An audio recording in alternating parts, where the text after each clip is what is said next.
Welcome back, everyone. Hope you're gearing up for a well-deserved holiday break. Markets certainly delivered a bullish Friday flourish to rescue the week from some deeper damage. SPY and QQQ powered back above their 20-day lines. Financials kept basing high. But that long-watched XLRE breakdown below $40.37 has bears circling.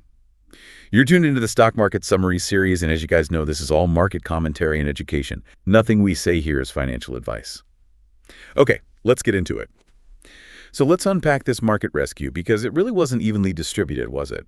The buyers showed some renewed conviction, especially in big tech. Oh, absolutely. SPY, the S&P 500 ETF, it gained 0.61%, but QQQ, the NASDAQ 100 proxy, was the clear leader. Yeah, powering up 1.3%, a huge move. And the critical takeaway there is that both reclaimed their 20-day moving averages. Which is our essential gauge for short-term momentum. Even the small caps in IWM added almost 1%, building a firmer footing. But what's so fascinating here is that all that strength, it kind of masks some real technical cracks in the defensive sectors. Right. The focus really has to be on XLRE, the real estate sector ETF.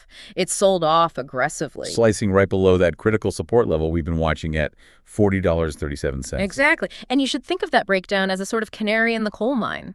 It signals rotation risk even when the main indices look just fine. It is a profound shift, especially when you contrast it with other areas. Precisely. You've got utilities, XLU, also low basing just below $43. So that suggests some cautious positioning.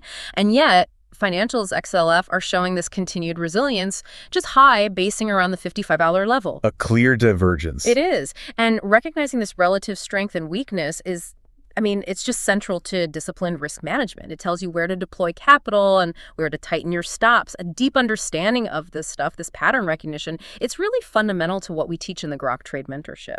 And that brings us to where the technical picture gets really sharp individual stocks, showing some classic setups. Yeah. We saw 3 textbook examples of tight coiling action heading into the close.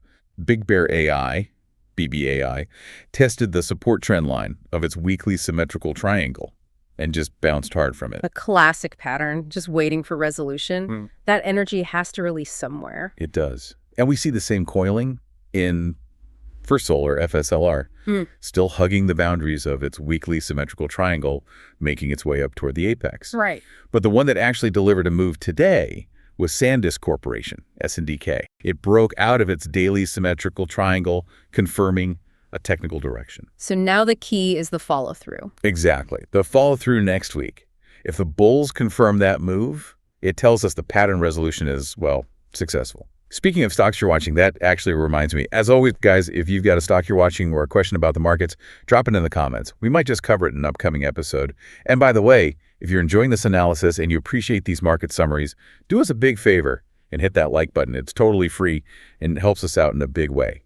And click subscribe, too, so you don't miss a beat. You can always unsubscribe later. Moving from those individual setups to the broader economy, the housing market remains firmly in that treading water phase.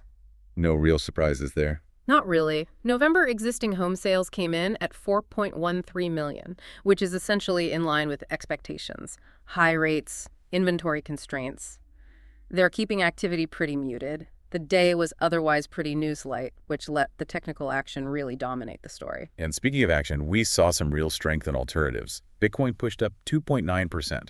It did, but the bulls still need to prove some conviction there to avoid any slippage. True. The real outperformer, though, was in metals. SLV, the silver ETF, surged 2.71%. Yeah, that was a big move. Extending that outperformance on those industrial demand tailwinds that we were tracking last week. And this kind of environment where the indices recover but certain sectors break down, it really requires a systematic approach to trading. You can't just buy the index. No.